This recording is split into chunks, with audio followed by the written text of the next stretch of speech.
Hakuna kitu napenda kama kuvaa uhusika. Sema ndio hivyo, usikosee kuchagua, maana kuna uhusika mwingine una gharama. Na sio kila anayevaa uhusika basi anapenda, ni vile sheria inasema. Yaani unashangaa movie inachezwa na watu 10. Kila mtu ashapata kitengo chake kama kado. Na uhusika uliobaki ni wa marehemu na wewe bado hujapata. Inakubidi ucheze. Kwa hiyo sishangai mama kukosea uhusika wa baba. Sio level zake, sema imembidi. Yaani akitoka baba, mama anacheza kama mama na baba.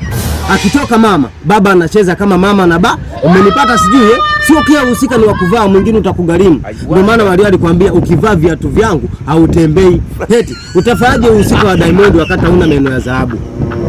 Utafahaje uhusika wa Rick Ross wakati huna ndege? Utakuwa una walisia. Lakini tukiachana na walisia, tujipongeze kuachana na uzamani. Yaani zamani tulikuwa ni watu ambao tunaongozwa na woga kiasi kwamba unaangalia movie sasa hivi usiku kilalo na yote hata kama una baridi. Kulikuwa kuna movie moja hivi ya jeneza linatembea, ukiangalia usiku kazi unayo ila mshahara ndo upati. Zamani hiyo unaenda library kurusha movie za Nigeria, mrusha movie anakuambia na hii niweke, unaangalia pembeni hivi, namwambia iweke kaka, unaogopa kuiangalia utaamsha mashetani library, si amelala ila unayo. Lakini sasa hivi hatuogopi kwa sababu tunarara navyo, tunavirisha na tumeshajua kwamba kweli mbwa hamng'ati bosi wake.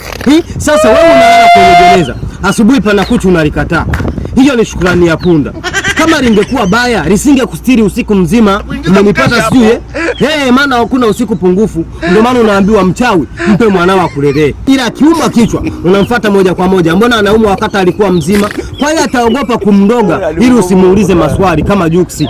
Yaani mkamate mtoto, mpeleke mbali ili mchawi asimroge. Unakuwa umempa nguvu kubwa ya kumroga. Kwa sababu satajua umjui. Mtoto mtoe Tanga, alafu mpeleke Sumbarishi. Hiyo ndio maana halisi ya kumtafuta mchawi nani. Umenielewa sijui Lakini sasa hivi ukiota vitu vibaya, majeneza, manyoka, unaamka ndotoni na viona live. Unasema familia, niache nilale bana.